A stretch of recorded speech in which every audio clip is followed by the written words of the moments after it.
All right. What's going on, people? What's going on? We got an impromptu coming this evening with the Unholy Alliance. Um, I'm your host, K Styles, aka the Sixth Man, is in the building. To my left, we got the Don. El What's Grande good? is in the building. What's good with y'all? We got the franchise right below us, Big Ant in the building. What's going on? Hey man. Also, man, we have a special guest for us this evening. Mason, man. Tell the folks where they can find you and what you about, man. Yeah, so you can find me at West Sports PT. If you're watching live, you can see that below my floating head here.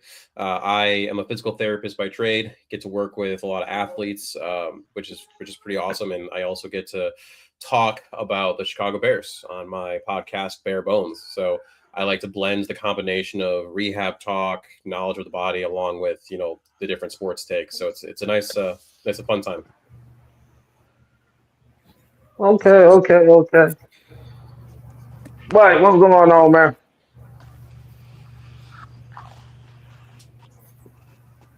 Am I in the right spot? What you mean? I don't know. Where all these new people coming from? What's going on? Ain't no new people here, man. What's wrong with Oh, oh. Get out of the way. Get go on somewhere, Mike. You already know what this is. All right, man. We've got the You got Mason introductions out the way. Crosby on the screen. Mason, is that you?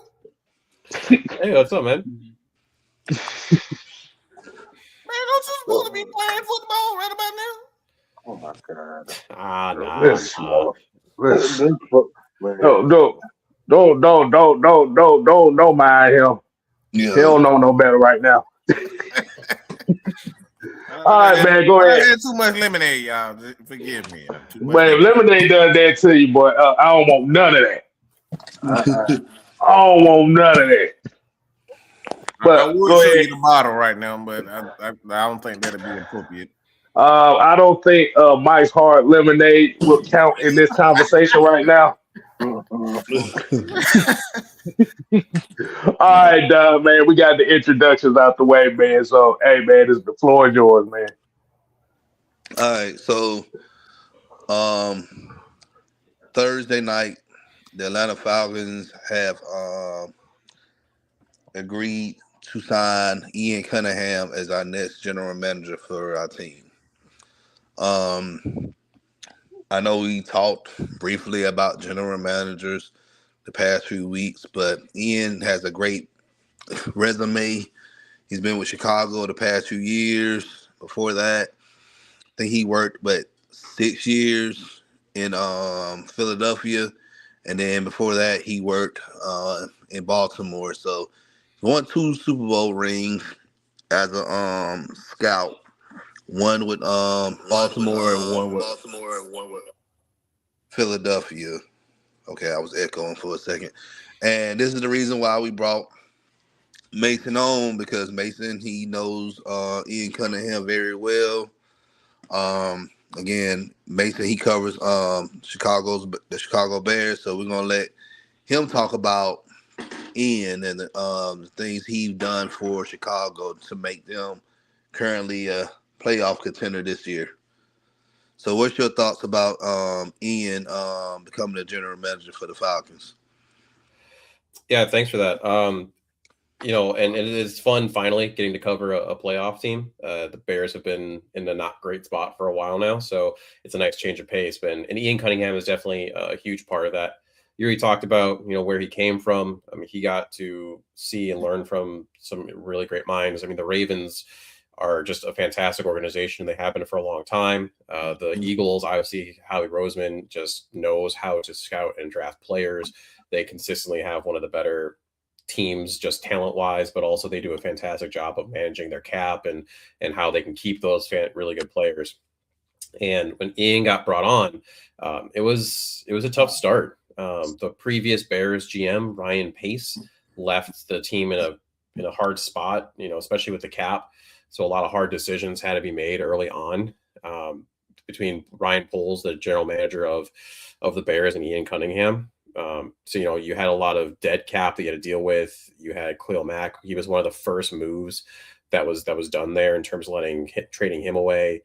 Several players left or were Jakeem Hicks, James Daniels was traded away. So there was a lot really had to be done. And also there was missing draft picks because Ryan Pace again had traded away, whether they were picks from the Khalil Mack trade, whether they were picks from the Justin Fields trade. So you didn't have a first rounder in 2020. You had 2 second rounders. And so as a part of that, trying to really build that defense and offense back to its former glory, you really had to start from scratch. So, and some of those draft picks really have panned out. The early ones, talk about the first 2 picks where Kyler Gordon, the nickel, has injuries, but when he's on the field is a top 5 nickel. And then you have, Jaquan Brisker was that other pick, and he had one of his best years this year. And in that Rams game, really played himself into a nice contract. He's a free agent now. And there's been ups and downs. When you look at trying to parse out what's the GM and what's the assistant general manager can be tough, right? Like what move was what, but Ryan Poole said that, Ian was his right-hand man. Ian did a lot of the heavy lifting. He's on record of that. And you look at also some of the moves that were done with direct ties. So for example, Robert Quinn was traded to the Eagles for a 4th round pick in 2022. And the Jalen Carter trade, the Eagles moved up 1 spot from 10 to 9 in the first round to get Jalen Carter. The Bears got an extra 4th round pick out of that. So Ian does a good job of, pulling from those previous connections. And you can even go back to the Roquan Smith trade when they traded him to the Ravens. They got a 2nd round pick out of that. So, I would definitely expect Ian to continue being able to do that in Atlanta, being able to pull from probably the Bears, the Eagles, the Ravens, just those previous connections to be able to make, future deals happen. But it's not all sunshine and rainbows. There's been some funky moves. And again, you got to look at what might've been Ryan Poles versus Ian Cunningham. One of the biggest snafus, I guess you could say, was the Chase Claypool trade, where the Bears traded away a 2nd round pick for Chase Claypool. That did not work out, but obviously he's not even in the league anymore. They only got a 6th round pick for Justin Fields. There was news that maybe they could have gotten more for him, but they wanted to do right by Justin. So, your previous franchise, quote unquote, quarterback, you only got a 6th round pick out of. You drafted guys like Valens Jones Jr., who's actually in the Super Bowl, funny enough, but, he's an afterthought on that team. But there's other guys like Zach Pickens, who's so far hasn't done much because of injury. Karan Amagaji was a reach in the 4th round. Torrey Taylor was a reach in the 4th round, a punter that he's been an average punter at this point. Ruben Hippolyte was a 4th round pick who barely could see the field. So the Nate Davis signing, there were signs that he should not have been brought on, but he was signed for $30 million and underperformed before ultimately being cut. Small trades like Dan Feeney for a 6th, Ryan Bates for a 5th. So a lot of these late picks were being sent off to try to patch holes, and some of these players just really didn't help out. But that being said, then there's awesome ones, right? Think about the trade for that they gave for the 1st round pick that Carolina did, where they got DJ Moore and a bunch of picks, and some of those picks, right, ended up being, for example, Caleb Williams.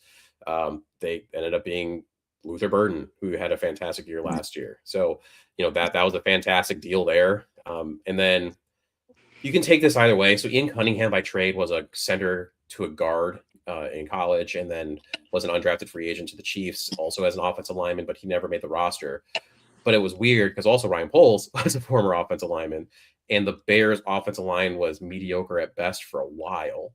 Then this year, Ben Johnson comes into town, and you sign Drew Dahlman at center. You make trades for Joe Tooney, who was a Pro Bowler again this year. You make a trade for Jonah Jackson, who was a fantastic addition and was not a problem whatsoever at right guard, and really put a lot of the naysayers, in their place with his play this year. And Darnell Wright ascended as one of the better right tackles, I think, in the league. So now you have a pretty fantastic O-line, but how much of that was Poles, how much of it was Ian, and then how much of it was the Ben Johnson effect? So you got to really parse through a lot of that. But all that being said, sorry for my rambling, but Ian Cunningham, I think, is a very smart guy. He did a lot of heavy lifting here in Chicago. He's got a lot of connections, and I think he's going to make a fantastic GM for the Falcons. Look, you good, man. Look, that's everything we wanted to know, man. Because again, now we've done our research on our end, and we said that Ian's a guy who been in different organizations and still found ways to still seek talent for that team, understanding their identity, and then still ended up winning championships, or they continued to be consistently good during his duration with the team. If it's I know he's been with you guys for a few years in Philly and also in Baltimore. So, what's your thoughts, Mike? Well, I want some BS on him. Does he like to go to strip clubs like our former head coach? Because our former head coach Raheem used to like to go to strip clubs with his former players and stuff. Like, does he do those types of things? Like, I want the juice. I want some. All right, did he get in fight with a reporter? Did he cuss a reporter out? Did a reporter curse him out? Like, I want some nonsense. I will say, probably unfortunately for y'all, or not actually fortunately for y'all, but Ian's a pretty mild-mannered dude. He's not going to strip clubs and partying or anything like that. He only spoke to the media a handful of times, but the times he did, well-spoken, was able to, was really great with his time, and was able to, get his points across and everything in a way that really didn't seem like he was just trying to get you out of the room kind of a thing, right? He really wanted to have that conversation. And everything else, like, the relationships he has with other teams, with other scouts, with some of these colleges. There's actually, the Bears had this web series, 1920 Football Drive. If you go back to the ones that were around through draft time, they did like a little, thing specifically about Ian and what he does and what that looks like. So I would definitely go check that out if you have the opportunity. And again, it just shows, I mean, he's about football, right? I mean, like, he also has family first and all that jazz, but he's kind of a boring guy that he's not going to be doing anything too crazy. That's exactly what I need to hear, because we had enough nonsense here in Atlanta. We have enough nonsense in Atlanta, so he's the perfect guy for the job, in my opinion.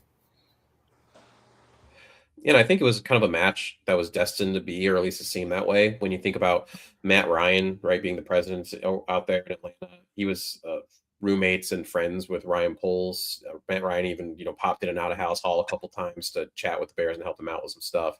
And so that connection of now Ian going and being underneath Matt Ryan in that building, it just seems like the mentality and what they are going to be looking for in certain players and how they're going to be operating, it should just coalesce really well.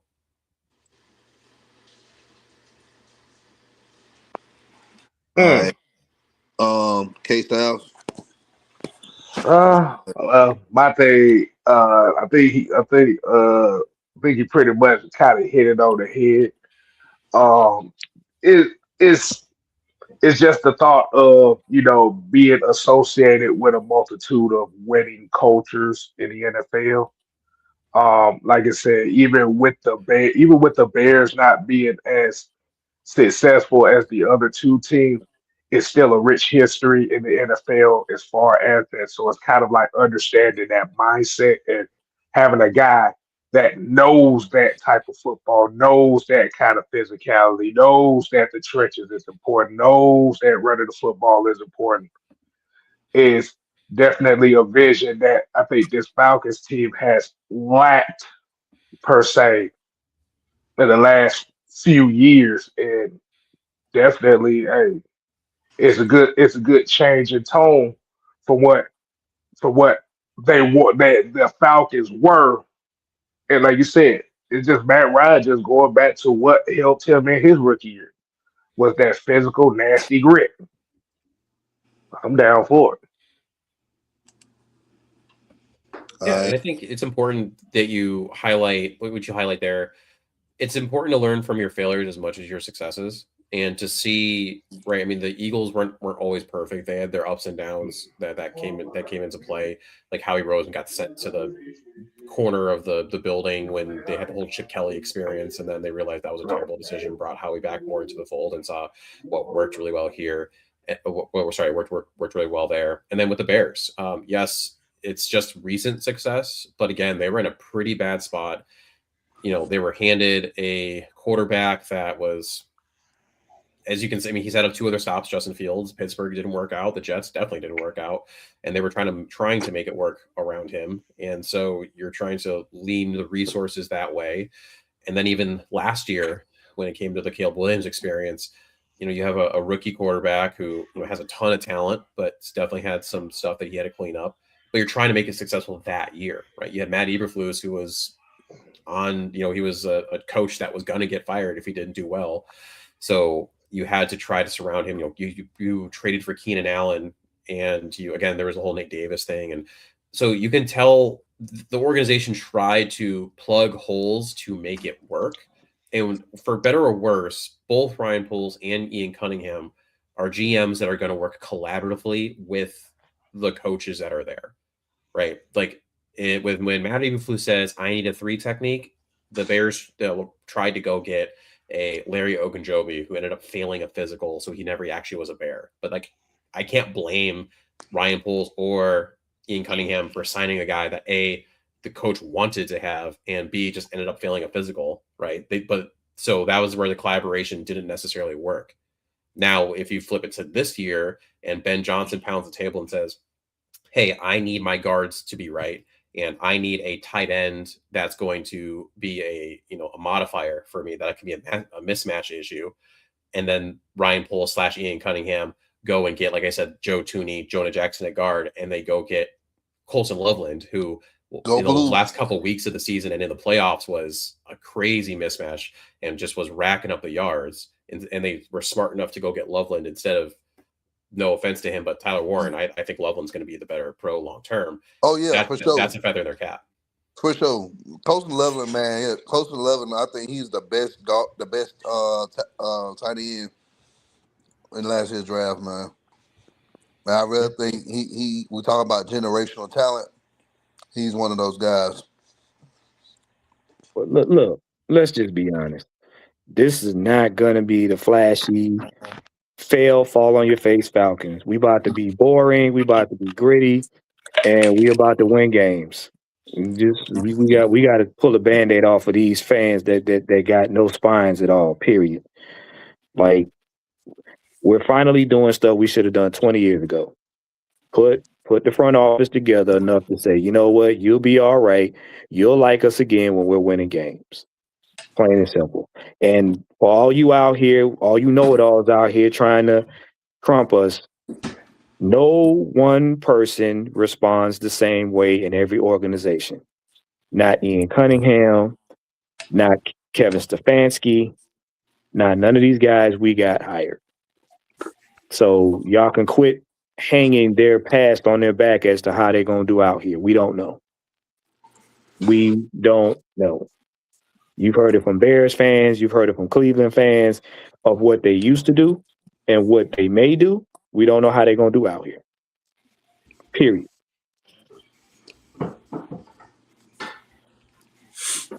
All right. My next question is, so our organization, since we hired Matt Ryan a few weeks ago, this word vision kept being thrown around. And last week when we introduced Kevin Stefanski in the press conference, Matt Ryan clearly said that we want to be a physical team that can run the ball on the ground and play tough defense and pretty much just winning in the trenches, winning in the line of scrimmage. I know you mentioned a little bit, Mason, about Ian, his background being an offensive lineman. What do you think? Do you think his vision will fit here in Atlanta? I mean, I think so. That was what the Bears tried to do early on in the Ryan Poles, Ian Cunningham tenure, was to build through the trenches and build outward. It just didn't necessarily work at times, right? Like I mentioned, they couldn't get the center position right for years, and now they finally have Drew Dalman, and it seemed, and I'm very happy with how Drew Dalman played this year, and I'm sure y'all know him very well with his time with Atlanta. And same thing on the defensive line. You trade away a Khalil Mack, which you had to do because just the finances didn't make sense in the rebuild. But they really haven't been able to fill the defensive end position with at least a blue chip guy. Montez Sweat is probably a 1B, really solid 2 for a team on the edge. And then they've tried. They threw in multiple draft picks in the interior. Gervon Dexter is a pretty solid player, not an all pro or anything like that, and he might be someone that gets an extension here, but a solid player. But there's a lot of trying to patch holes with veterans, not necessarily as much development of draft picks on the line as you would like. Darnell Wright is the one guy at right tackle that you could say the Bears drafted and developed, and he is a bona fide starter, could be an all pro kind of thing. So that's something that I would kind of just keep my eye on as an Atlanta fan, is what's happening with the drafted talent on the offensive and defensive lines, because that was probably one of the bigger asterisks I would say so far when it came to the Bears front office. Mike, what's your thoughts on that?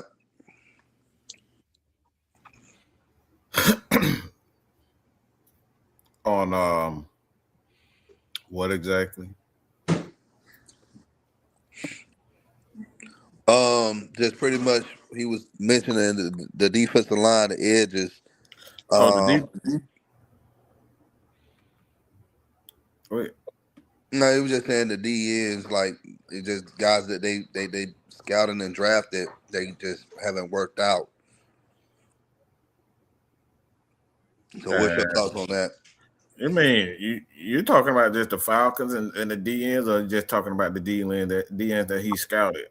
Yeah, Ian Cunningham. Well, that I don't think that matters. That doesn't matter. I could care less about our edges, or especially when you got Jalen Walker and James Pierce, and then you got a guy like Braylon Trice. It's still up in the air on whether or not Arnold Ebiketie will be back. Caden Ellis. The Falcons have options, so like Ian, in my opinion, I think it'd be fine as far as the edge is concerned. I'm not too concerned about it. I think I trust Ulbrich enough to be able to find the right people or person. Being that he worked with Robert Salah, he knows what talent looks like in regards to not only edge, but just the front end itself, what it takes, the linebackers thing. So, like, I'm not worried about that aspect right now with Ian Cunningham.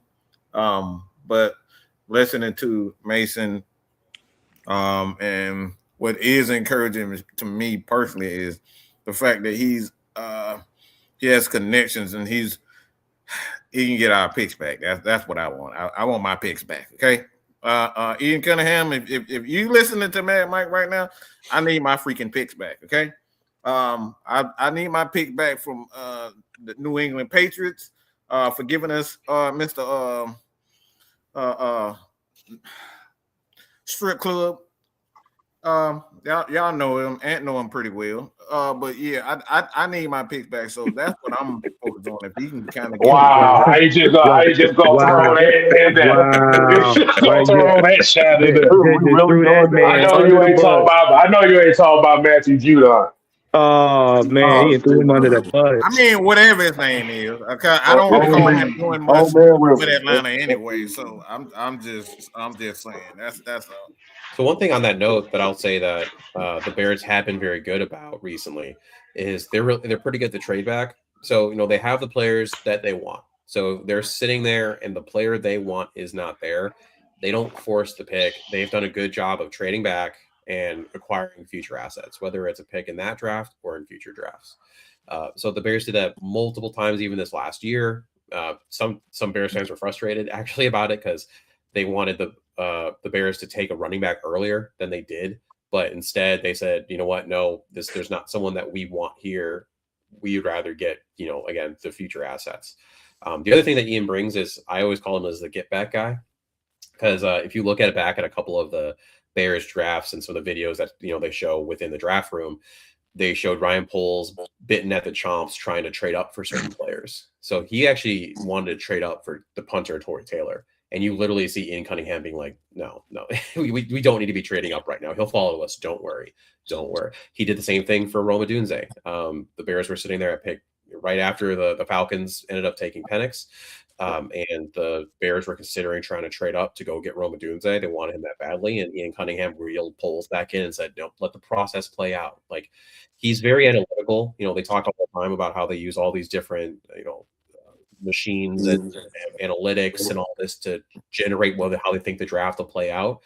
And lo and behold, the draft played out how they thought it would. And Roma Dunze ends up falling to them at that pick right after, again, the Falcons go. So, I would think Ian would continue that thought process where if there is a player that they are truly worried is going to go, they'll go get him. But for the most part, I think Ian's probably going to be willing to sit back, let the draft fall to him, not mortgaging future draft capital just to go chase someone that maybe they shouldn't chase. Now, I don't know how y'all's view of the Pierce trade was, but I don't know that Ian Cunningham would make that trade to go get him as a pass rusher.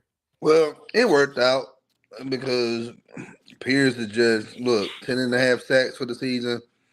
Hey, I think it was good because if we didn't pick him up, then we're really just giving Philadelphia another opportunity at getting a great pass rusher. And we already know Philadelphia, when they get any trench guy, they always succeed.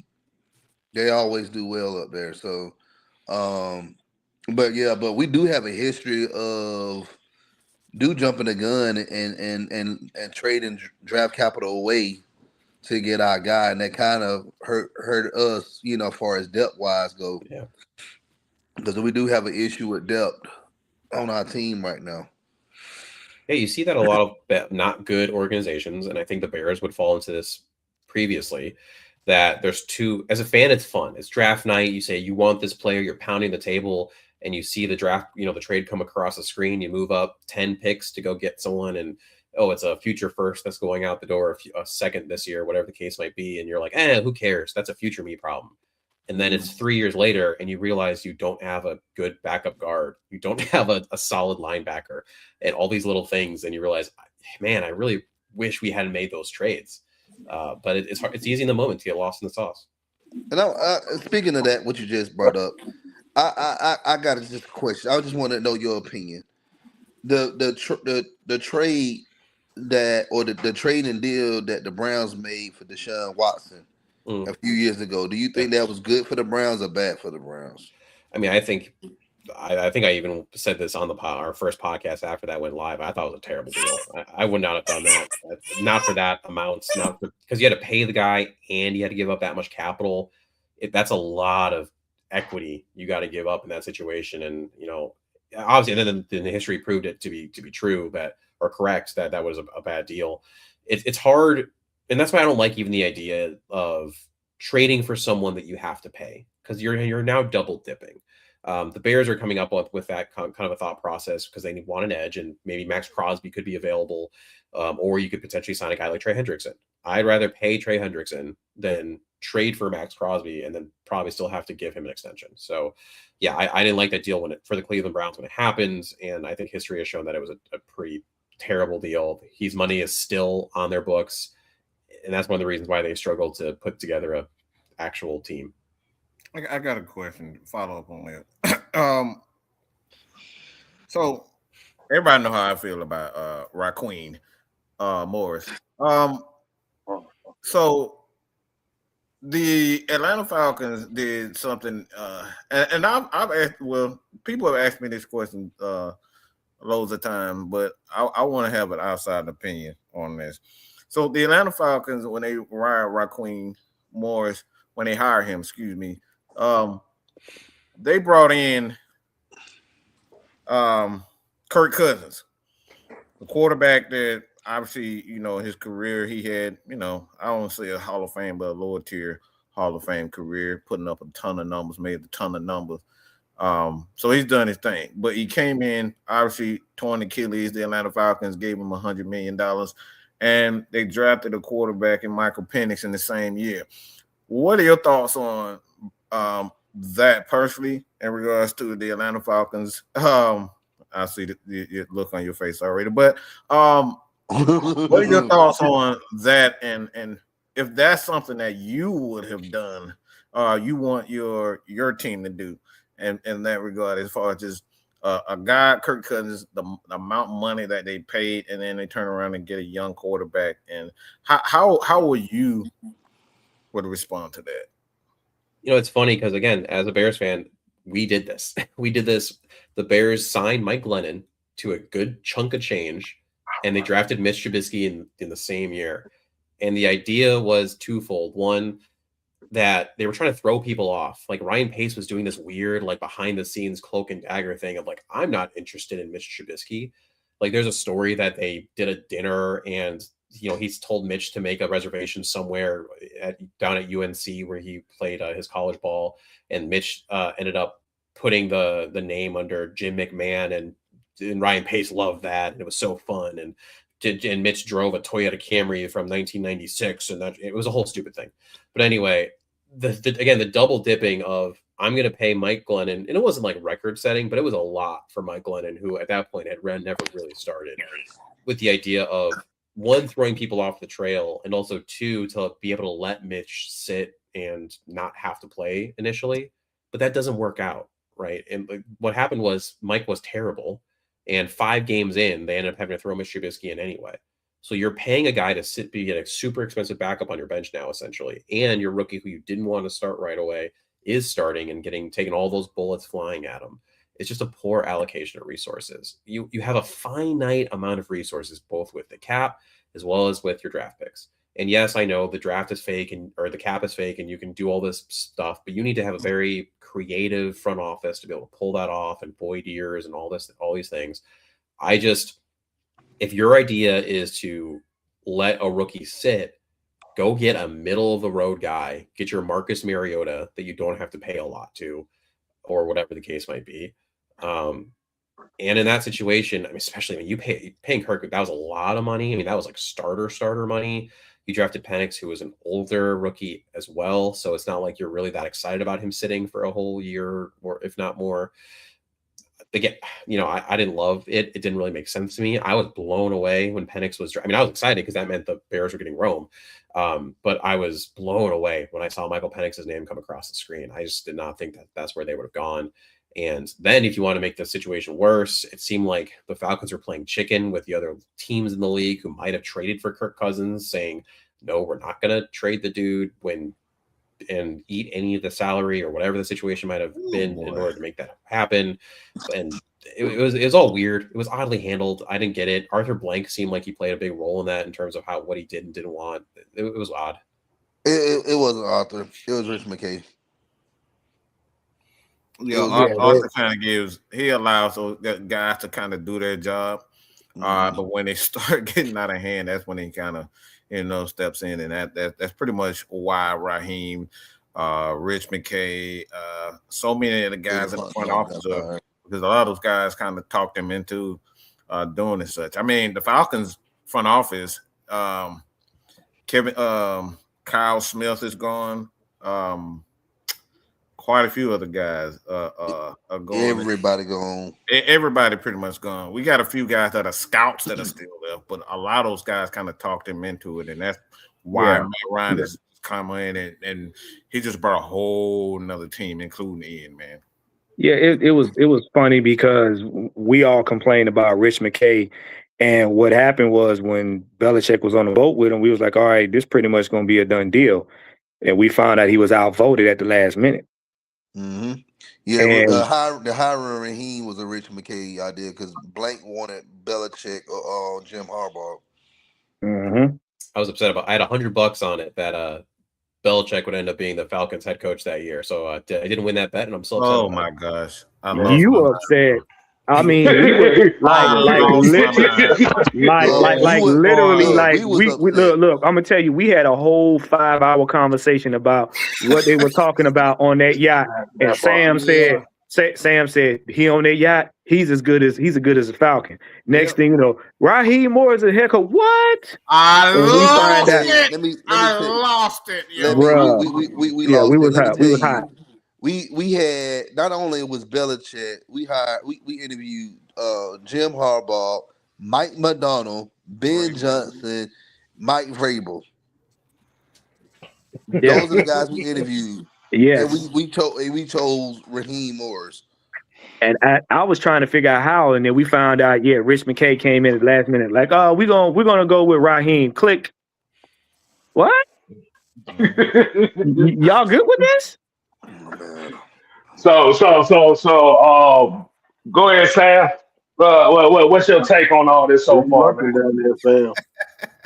Yeah, Sam still got a headache from this.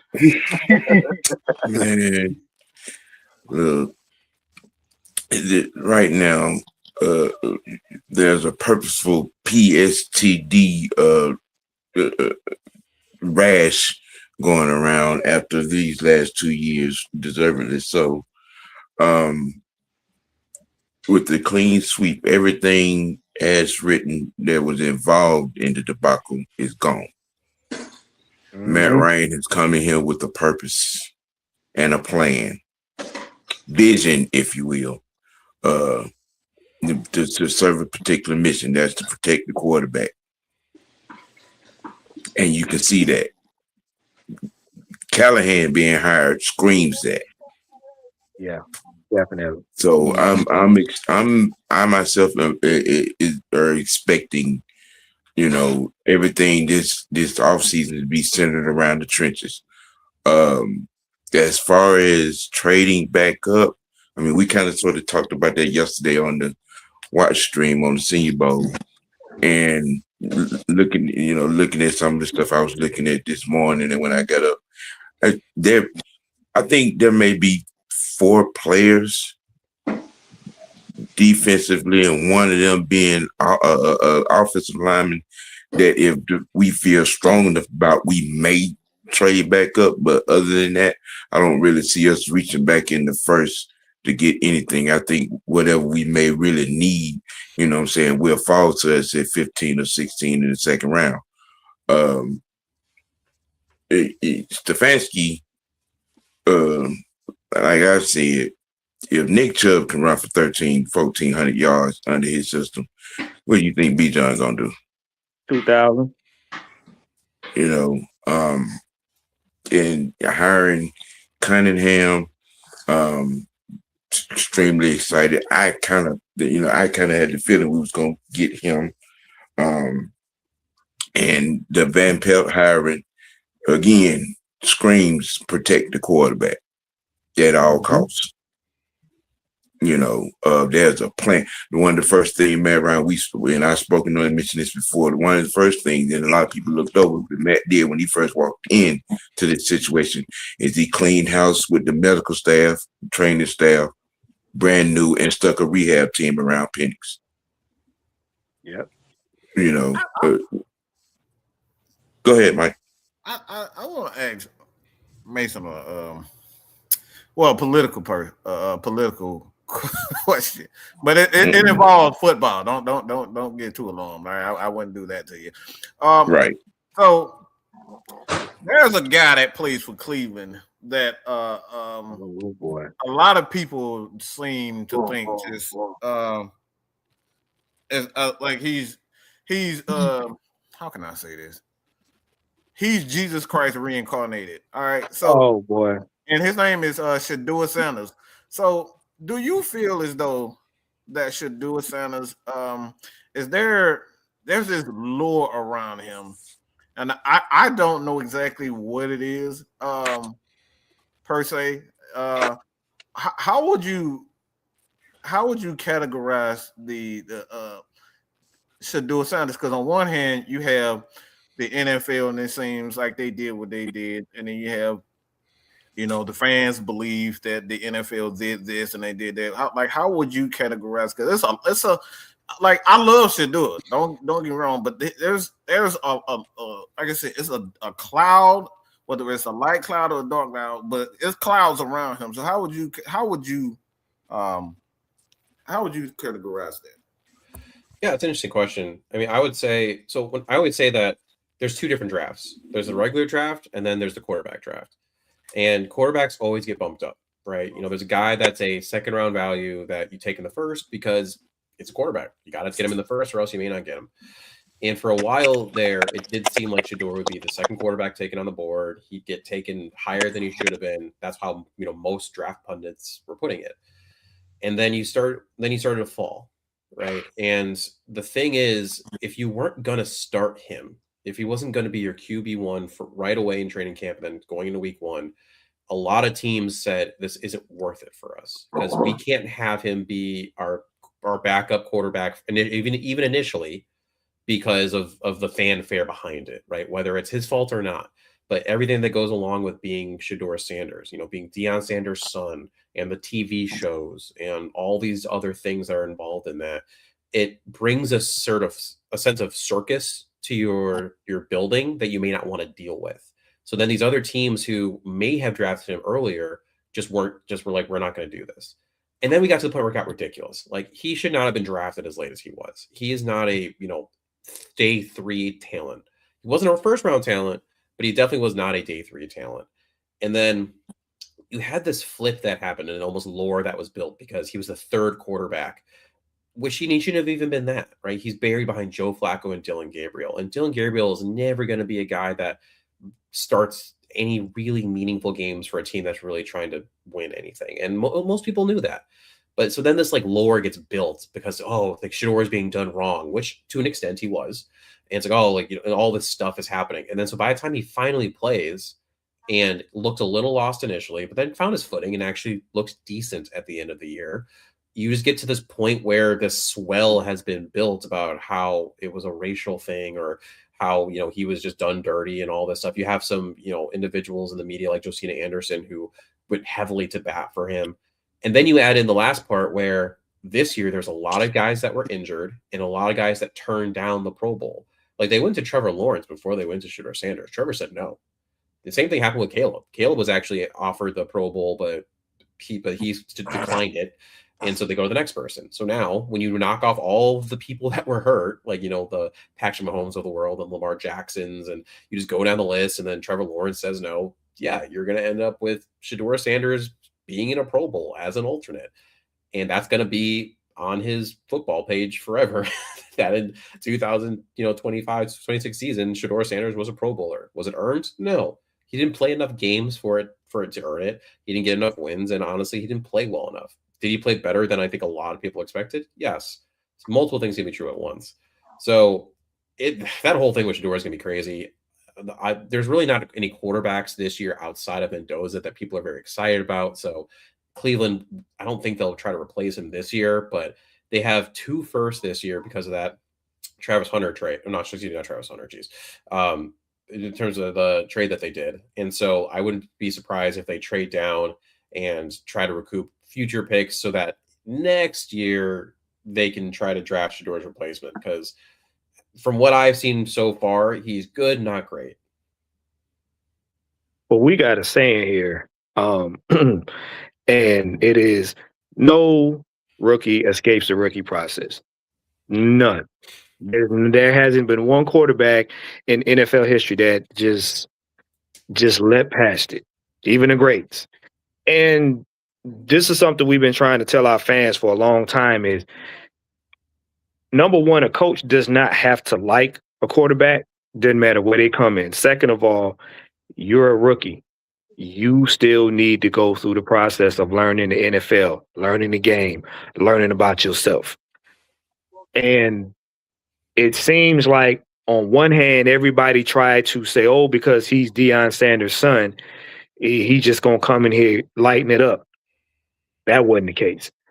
And then they said, oh, well, how you guys are treating him, you shouldn't do that to a great. He hasn't proven anything. He's living off his dad's name. And 3, a lot of people didn't understand that situation in Cleveland had nothing to do with Stefanski because he didn't have control over it. That was the front office.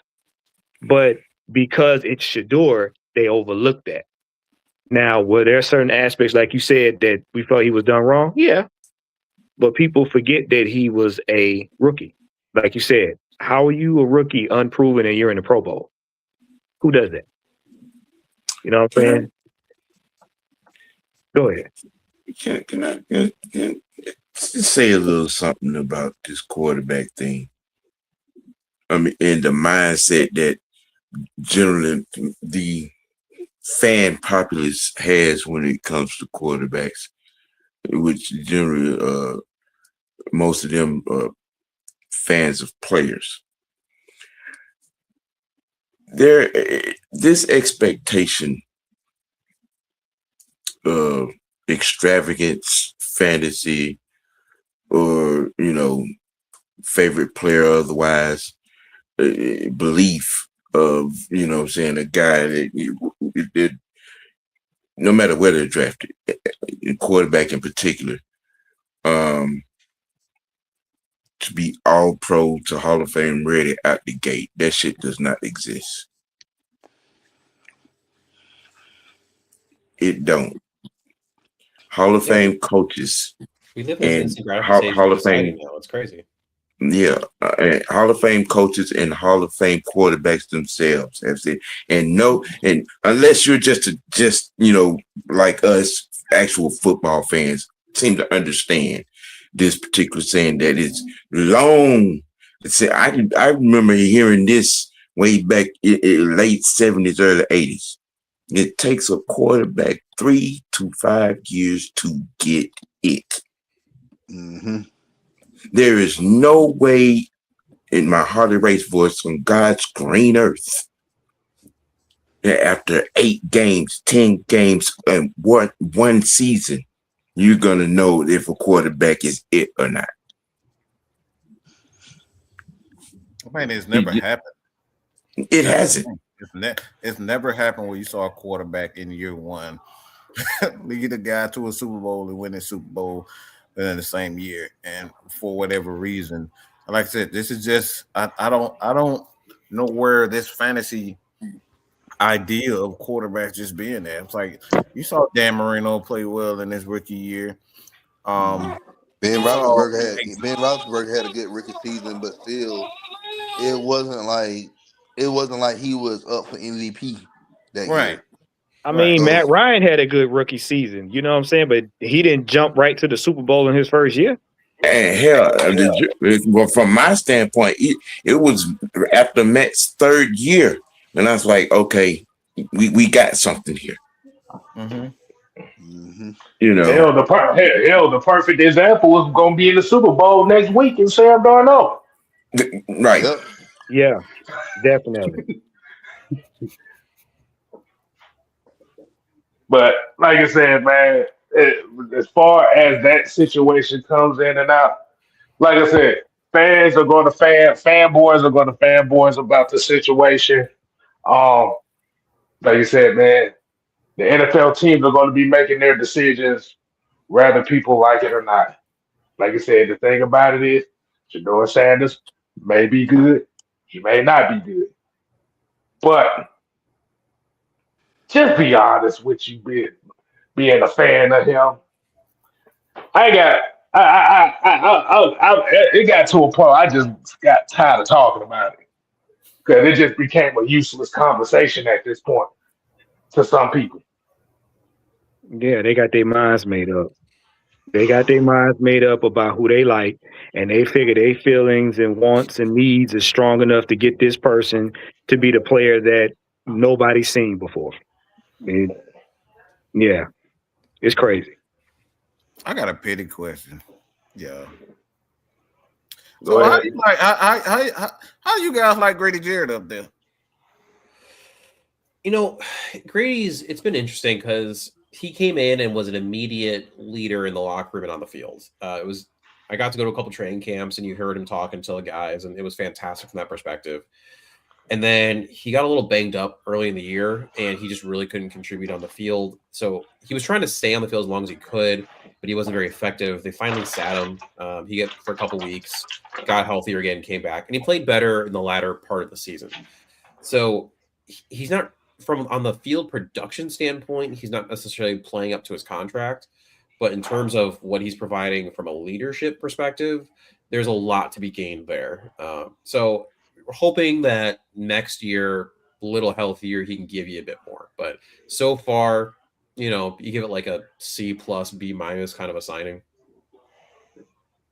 Yeah, it sounds like pretty much exactly what we got here in Atlanta. That's why I want to ask you a question because, like I said, he's a great guy, but I think the thing is when you look at not only what his talent has been throughout his career, you expect certain numbers, but like when you see when he actually gets on the field, he's not exactly giving you those numbers, but he kind of makes up with that with his veteran leadership. So obviously you love Drew Dahlman. I kind of thought that he would pan out exactly with, but how kind of reiterate how you feel about Drew Dahlman.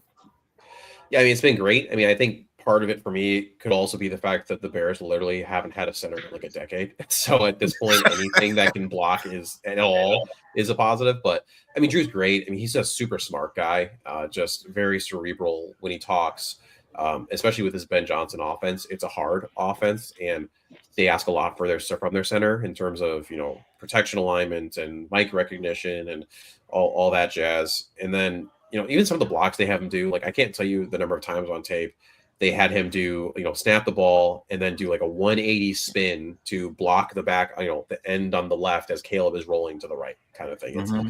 And so just, his smarts and then his speed, obviously he's a very fast guy. They use him on pulling a lot. It's been great. I think he got the nod this year, right? He was a Pro Bowl center. Pro Bowl center. He's right now chilling in San Francisco with a couple of the other Bears Pro Bowlers. So fantastic signing. I mean, I would do that one 100 out of 100 times. And he's been a godsend when, again, the Bears center position has just been horrendous.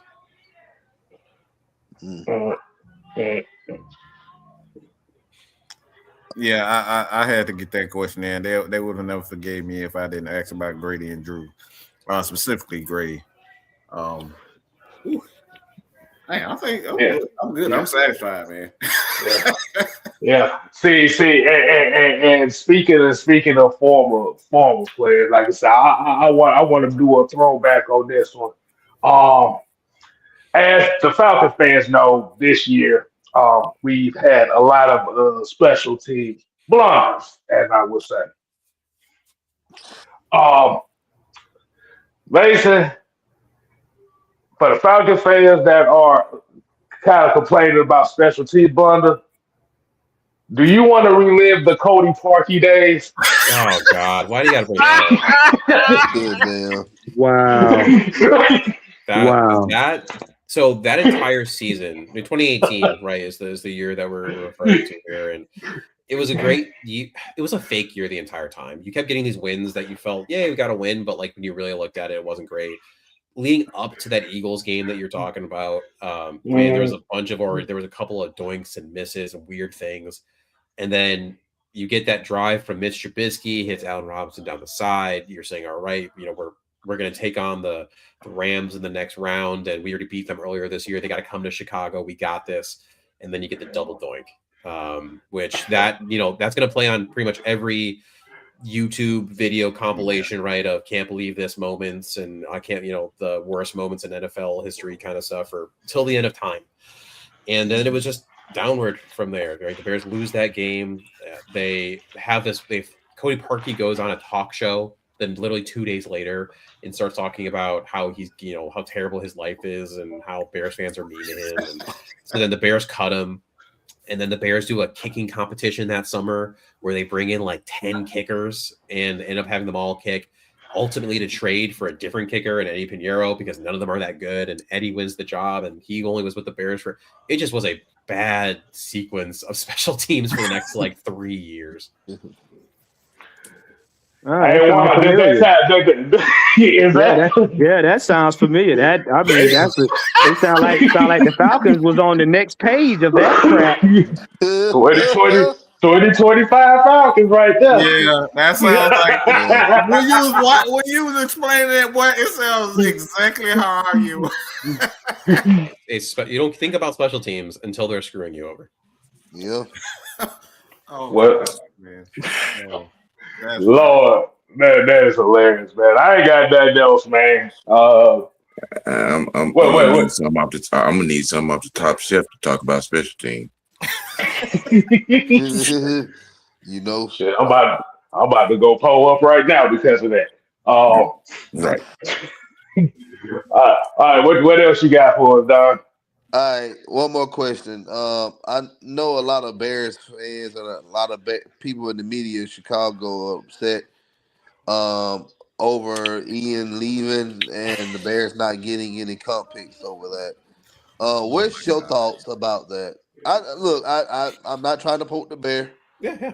I just want Well, to know I how. am. I'm glad you said it. I love Okay, so I'll give you two answers. I'm going to give you the superficial answer and the real answer.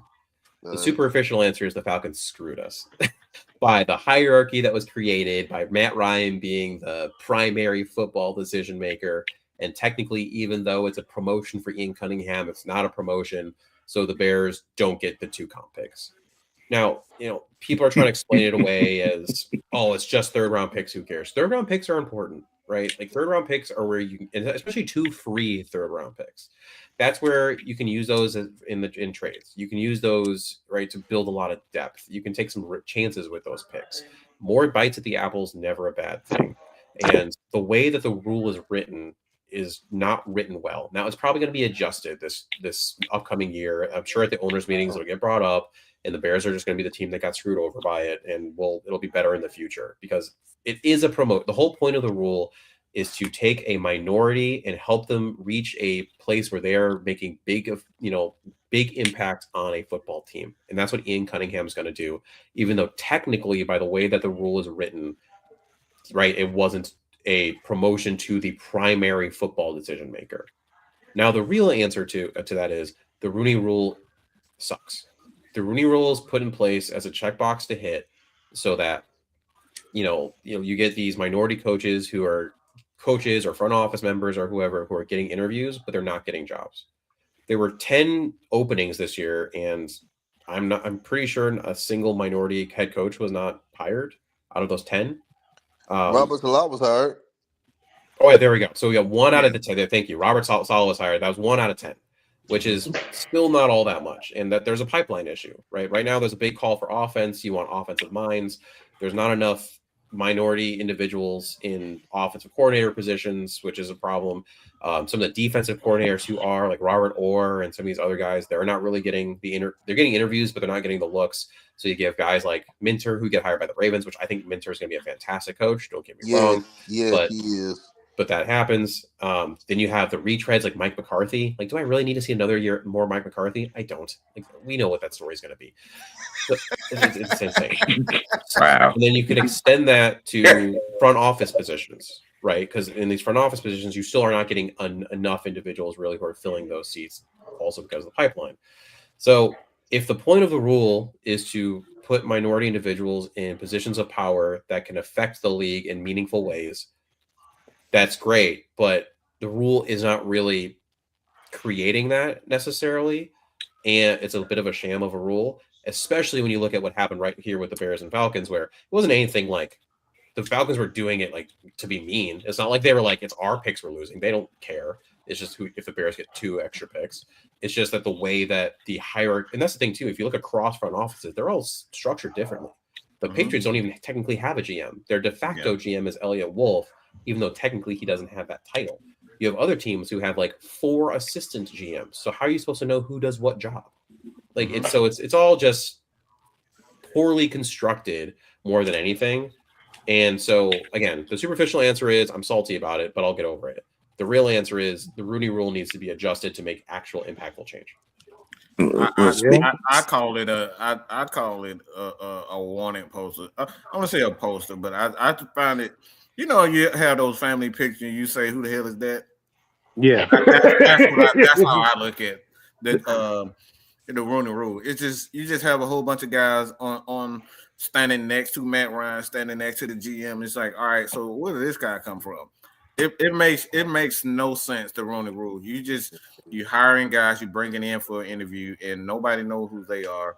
They're not going to get a job. You're just there. So like I don't know what to do about it. If you can kind of give me your thoughts on maybe where they should go, or It's just a political facade. That's all it is. It's just to say, oh, we satisfied the Rooney Rule because we brought in these people. We're not saying they're gonna get hired, but we did it just so y'all can see we follow the rule. yeah, That's it. Yeah. I mean, it really starts in the early parts, like the interviews for the head coach, the interviews for GM. It's all well and good, but until we have more minority individuals coming up through that pipeline again, like there needs to be more. For like, let's say, there need to be more in the front office in general, right? We need more of scouts. We need more assistant to the insert title here. There needs to be more offensive coordinators, like all these positions that are ultimately the ones that are going to get moved forward. So, I mean, I don't have an exact answer, but trying to have more opportunities, more, I would have more conferences, things of this nature, basically all these more things further down the line that would help ultimately give a lot of these individuals the skill set that they might need to be able to take these roles. Like, for example, I don't think anyone would necessarily. We tend to float towards people that we are similar to, right? We tend to surround ourselves with individuals that we connect with. And it could be just as simple as this person doesn't talk the same way that I talk. So if you're sitting there in the coach's office and, this 4 individuals who happen to be white talk one way, and this one individual who is used to play quarterback and, now is a assistant to the quarterback coach is speaking, slightly differently, that's going to fall in the ears in a certain way. Right. So there's those are certain gaps that need to be closed in order to make this a more efficient pathway. yeah, I like it. Speaking of salty, can you speak on your Justin Fields experience? No. I knew that was coming. Oh man. This man, I'll give you the clip note of it. I mean, don't do that, man, like that. Here's the thing. Justin was my second quarterback ranked in that quarterback class. It was Trevor Lawrence, then him, and then a bunch of, and then everyone else. And when he got drafted, I was insanely excited, and the early returns were fun. But after watching him for a year, you realize that he just wasn't a very good thrower of the football. And there's different ways you can look at that. It wasn't that he couldn't throw the football. It was just that his release time was too long, and the processing he did, and he wasn't like dumb guy. Like, I got to talk to Justin a bunch of times. He's a very intellectual individual. He understands the game of football. It's just that there are different types of cognition. So like I always describe them when I talk to my patients, for example, I treat a lot of concussion people, is static versus fluid cognition. Static cognition is what's on the whiteboard, right? You can see exactly where it's lined up. The fluid cognition, which actually the S2 test measures, which is the one that CJ Stroud did quote unquote terrible on, but turned out it was a bad score. That's a whole other conversation. That fluid cognition is when the ball is snapped, right? And that safety that was up top rolls down. So now you're in cover 1 instead of cover 2. Like that kind of cognition is what Justin struggled with, where the picture that was in front of him changed. And so then he would hold the ball a half second longer than he should have, which led to sacks or which led to interceptions or incomplete passes or whatever the case might be. And so, but he's always the best athlete when he walks on the field. It's crazy. I mean, like the things I saw him do are wild with his legs. It just didn't translate into the arm. And so, and then there was a whole civil war on Bears Twitter of the pro Justin Fields and then the pro more like Caleb Williams people. And that was a whole thing for that entire spring, I should say. And that's still still people holding on. I mean, there are people who literally left the Bears fandom because they were pro Justin Fields and they said that they did him dirty. You wait. That sounds so familiar because we got people still mad about Michael Vick, and it's been years. I'm telling you. It's the post. That's why I've always, because like anybody know that I'm a quarterbacks guy, and I've said a lot of things that he struggled with. It's not necessarily his arm. He's a talented guy. He's one of the most talented guys that I've seen that come through to the University of Georgia. But the things that he struggled with is adjusting. It's just like I said, those post snaps adjustments. He just doesn't respond well to them, and I think it's like I thought that him going to Pittsburgh would do him well, but it just hasn't. I don't know what to do at this point with him, to be honest. Outside of just dumbing your offense, he needs to be on a team where I think just y'all being too polite. He sucked. No. I'm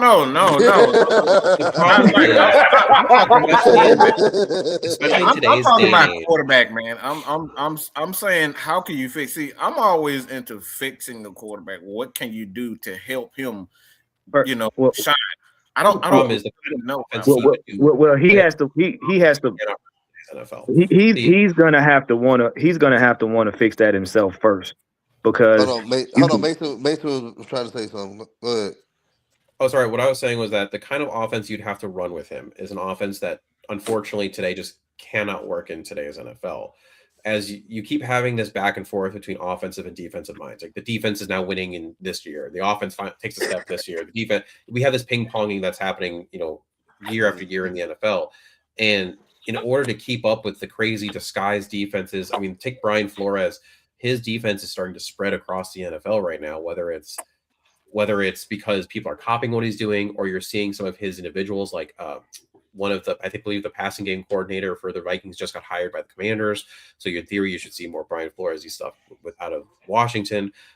It's the whole point. You have to be able to be a fast processor, and you have to. And then there's the pure progression kind of offenses, or there's also the coverage-based progression, right? You're going to have an offense where I have zone routes over here, and I have man routes over on the other side.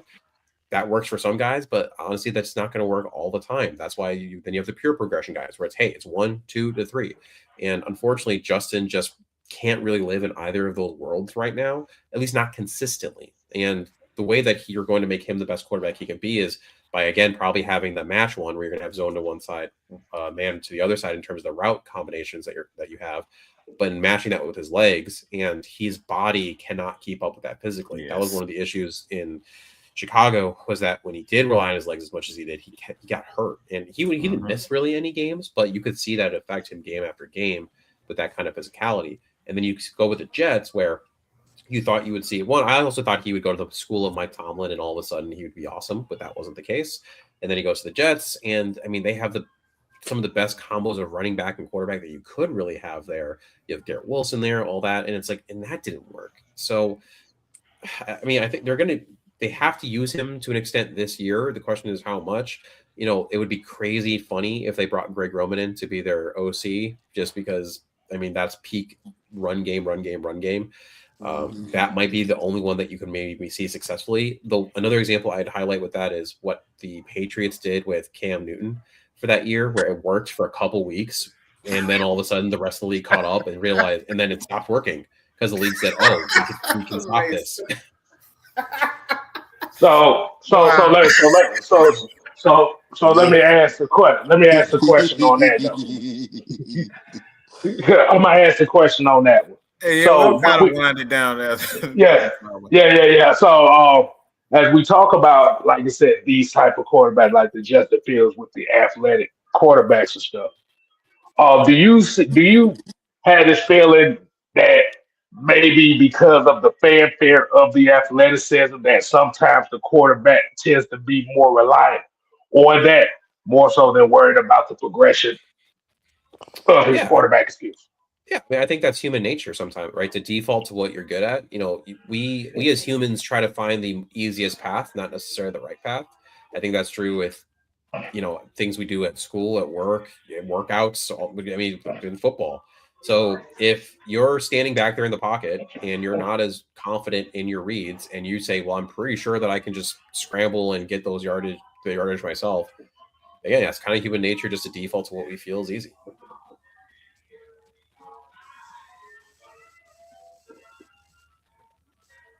So he's up. There you go.